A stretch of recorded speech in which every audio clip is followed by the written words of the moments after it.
Opposition کو بھی دعوت دیا جائے کہ ہم بیٹھے آنے والے سال کا بجٹ آ رہا ہے، حکومت کا مجبوریاں یہ ہیں، پاکستان کے عوام کے مسئلے یہ ہیں، آپ کا تجویز کیا ہے؟ جناب اسپیکر، اس قدم سے بہتر ہی ہوتا، کوئی ہم برا تجویز تو آپ نہ مانیں گے نہ ہم آپ کو دیں گے، اور اس سے جو ہمارے اپوزیشن کے دوست ہے ان کو کچھ کرنے کو ملے گا، ورنہ وہ ادھر آ کے احتجاج کر کے چلے جاتے ہیں۔ اس میں اگر ہم ان کا انپٹ لیتے، ان کا اوپینین لیتے، ان اوپینینز میں سے کچھ اپنا بجٹ میں شامل کرتے، تو میرا خیال میں سیاسی طور پہ آپ کی جیت ہوتا اور پاکستان کو معاشی طور پہ بھی ہم بہتر فیصلے لیتے۔ جیسی بھی ہے جناب اسپیکر، پاکستان کے معاشی حالات کسی سے دکی چھپی نہیں ہے، اور چاہے ہم اس طرف بیٹھیں یا اس طرف بیٹھیں، چاہے ہمارا سیاسی اختلاف ہو یا نہ ہو، امید ہے کہ ہم سب اس بات کی دعا گو ہے کہ وزیر اعظم صاحب اور ان کی ٹیم اس قدم میں کامیاب ہو کہ ہم پاکستان کو اس مشکل سے نکالیں۔ اس کے لیے جناب اسپیکر میں ایک دو پازیٹیو باتیں پہ بھی زور دینا چاہوں گا۔ ایک تو میں حکومت کو، ہم سب الیکشن لڑے اور اس لڑائی میں جو معاشی حالات کے مطابق پاکستان کے عوام کے سب سے بڑا مسئلہ ہمارا سامنے تھا وہ مہنگائی کا مسئلہ تھا۔ ہم سب جانتے ہیں کہ جب ہم الیکشن لڑ رہے تھے تو ہمیں یہ کہا جاتا تھا کہ 5 سال پہلے معاشی حالات کیا تھے اور آج معاشی حالات کیا ہے۔ اس میں جو انفلیشن کے انڈیکیٹرز ہیں وہ تھوڑا سا میں آپ کو پڑھنا چاہوں گا۔ تو 5-6 سال پہلے جناب speaker 10 kilograms of wheat flour would cost less than 400 rupees, and today it costs more than rupees 1,400. Similarly, respectively, in the last 5 years, electricity prices have gone up for up to 50 units have increased by 277%, petrol prices by 195%, اور اسی طریقے سے milk, edible oil, dal have increased by 113%, 21%, 353%. جو ایک joint house hold جس کا income 5-6 سال پہلے 35,000 روپیز کا تھا، تو وہ مل کے جو خاندان کے کھانے پینے کے اشیاء تھے وہ پورا کر سکتے تھے، اپنے بچے کے تعلیم کا بندوبست کر سکتے تھے، 2 کمرہ کا گھر میں بھی رہ سکتے تھے، اور اتنا سیونگز بھی ہوتے تھے کہ چاہے کوئی میڈیکل ایمرجنسی ہو یا کوئی ریکریشن کے لیے استعمال کرنا پڑے تو ان کے پاس وہ پیسہ ہوتا۔ آج اگر وہی پوری اخراجات اس خاندان کو پورا کرنا پڑتا ہے تو ان کا جوائنٹ انکم کو 35,000 روپیز سے آج 70,000 روپیز ہونا ہے۔ تو ہم سوچتے ہیں کہ ہم ہر سال جو بجٹ لے کر آتے ہیں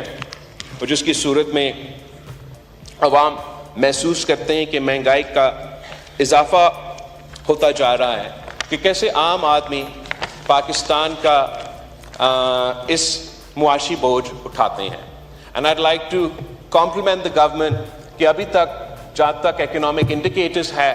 اور خاص طور پہ مہنگائی کے بارے میں تھوڑا سا ایک سلائٹ ڈپ آ رہا ہے، اور ہمارا امید ہے کہ حکومت وہ پالیسیز جاری رکھیں گے جس کے نتیجے میں یہ مہنگائی میں کمی آ رہی ہے، اور امید ہے کہ اس مہنگائی کی کمی کو عوام محسوس کریں گے، عام آدمی محسوس کریں گے۔ اور اگر 5 سال میں حکومت صرف اس ایک قدم میں کامیاب ہوتا ہے، میرے خیال میں نہ صرف سیاسی طور پہ ان کے لیے ایک بہت ہی بڑا کامیابی ہوگا، مگر پاکستان کی عوام کی سب سے بڑا مطالبہ جو ہے وہ مہنگائی کے حوالے سے ایڈریس ہوا ہوگا۔ جناب اسپیکر، دوسرا جو میں حکومت کا شکریہ کہنا چاہوں گا، اپریشیٹ کرنا چاہوں گا، وہ بے نظیر انکم سپورٹ پروگرام کو جو 27% اضافہ ہوا ہے اس بجٹ میں،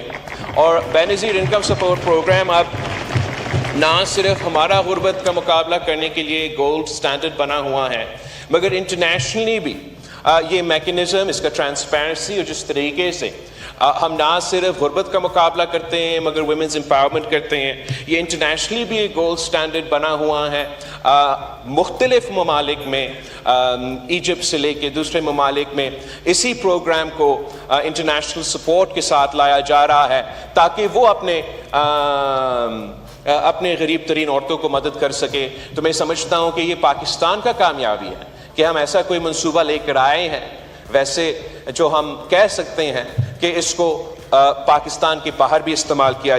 جا رہا ہے، یہاں تک کہ بھارت میں جو الیکشنز ہوئے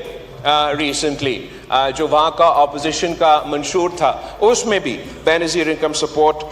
کی طرح ایک منصوبہ پیش کیا گیا۔ جناب اسپیکر، ہم سب اپوزیشن میں تھے اور ہم جانتے ہیں کہ اس ملک میں کس قسم کے خطرے تھے۔ باجوہ ڈاکٹرن کے نام پہ کون سے ہمارا کامیابیاں نشانے پہ تھے، اور یہی بنیادی وجہ تھا کہ ہم سب ایک ہوئے اور ہم نے وہ سیاسی قدم اٹھائے جس سے ہم نے فیصلہ کیا کہ چاہے ہمارا سیاست کو نقصان ہو نہ ہو، ہم نے پاکستان کو دفاع کرنے کے لیے اور یہ بنیادی مسئلے کو دفاع کرنے کے لیے ایک ہو کے یہ قدم اٹھانا ہے۔ اس میں ہمارا 18ویں ترمیم شامل تھا، اس میں ہمارا NFC ایوارڈ شامل تھا، اور اس میں ہمارا بے نظیر انکم سپورٹ پروگرام کو ختم کرنے کا سازش بھی شامل تھا۔ اب جبکہ ہم سب ساتھ ہیں، حکومت وقت نے ایک ایسا فیصلہ لیا کہ وہ بے نظیر انکم سپورٹ پروگرام کو اضافہ کر رہے ہیں، اور یہ ایک ہی ٹول ہے جناب، اس میں چاہے آپ نے غربت کا مقابلہ کرنا ہے یا کوئی آفت آئے، کوئی قدرتی آفت آئے، جیسے کہ جب سیلاب آئے تھے تو وفاقی حکومت کے پاس کوئی ٹول نہیں تھا کہ وہ عام پبلک کو ریلیف پہنچا سکے، صرف اور صرف بے نظیر انکم سپورٹ پروگرام تھا جس کے تھرو ہم نے ان مشکل دنوں میں عوام کو ریلیف پہنچایا تھا۔ اور یہ بہت افسوس کی بات ہے کہ کسی ڈاکٹرن کے نتیجے میں ہمارا جوائنٹ ایسا ایک منصوبہ جو انٹرنیشنلی اور دنیا بھر میں امپلیمنٹ کیا جا رہا ہے، نقل کیا جا رہا ہے، کہ پاکستان میں ایسے کوئی سازش ہو کہ اس کو ختم کیا جائے۔ میں تجویز کرتا ہوں پاکستان پیپلز پارٹی انشاءاللہ تعالیٰ اس کو آگے اس پہ کام کرے گی، اور آپ سب کو اپوزیشن سمیت اس عمل میں شامل کریں گے کہ ہمیں بے نظیر انکم سپورٹ پروگرام کو کانسٹیٹیوشنل پروٹیکشن دلوانا چاہیے جناب، اس میں تاکہ کوئی آگے جا کے ایسے کوئی سازش کامیاب نہ ہو۔ ہمیں وہ تحفظ اپنی غریب ترین عورتیں کو، اس ملک کے غریب طبقہ کو دلانا چاہیے کہ آگے جا کے انشاءاللہ تعالی یہ منصوبہ جاری رہے گا جیسے وہ آج چل رہا ہے۔ اس کے ساتھ ساتھ جناب اسپیکر، جو حکومت نے ٹیکس کے حوالے سے فیصلے لیے ہیں، وہاں بھی میں نے بہت کوشش کی کہ میں وہ مثبت چیزیں نکالوں جس میں آج وزیر خزانہ صاحب کو تعریف کروں، شکریہ ادا کروں۔ میرے لیے تو بہت مشکل تھا جناب اسپیکر، ہمارا سیاسی فلسفہ پروگریسو ٹیکسیشن میں یقین رکھتا ہے، اور ہر حکومت جس نے یہ کرسی سنبھالا ہے اور یہ ذمہ داریاں سنبھالے ہیں، ہم کہتے تو ہے کہ ہم نے ہمارا ٹیکس بیس میں اضافہ کرنا ہے، اور پھر ہم حکومت اور یہ ساتھ ساتھ یہ بھی کہتے ہیں کہ ہم غریبوں پہ ٹیکس نہیں ڈالیں گے، امیروں پہ ٹیکس ڈالیں گے، کہ ہم بڑے بڑے لوگوں کو پکڑیں گے، مافیاز کو پکڑیں گے، مگر عام آدمی کو ریلیف پہنچائیں گے۔ مگر افسوس کے ساتھ جناب اسپیکر، اس میں ہم ابھی تک ناکام رہا، اور یہ بھی ایک بنیادی وجہ ہے کہ پاکستان کی معاشی حالات ہے جہاں وہ ہے۔ ہمارا فلسفہ یہ ہے کہ اگر ہم نے ٹیکس بیس کو بڑھانا ہے تو ہمیں کمپیٹیٹو ٹیکسیشن کرنا چاہیے، ہمیں پیونیٹو ٹیکسیشن نہیں کرنا چاہیے. ہمیں ٹیکسیشن ایسے کرنا چاہیے جیسے ہم وعدے میں کرتے ہیں کہ ڈائریکٹ ٹیکسیشن ان بڑے بڑے لوگوں کے لیے, ان بڑے بڑے کمپنیز کے لیے. افسوس کے ساتھ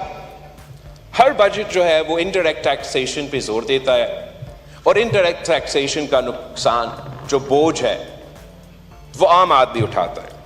اس بجٹ میں بھی 75 to 85% of our tax regime is indirect taxation جناب اسپیکر. تو اگر انڈائریکٹ ٹیکسیشن ہوگا تو پھر ہم ایک عوام دوست, غریب دوست, عام آدمی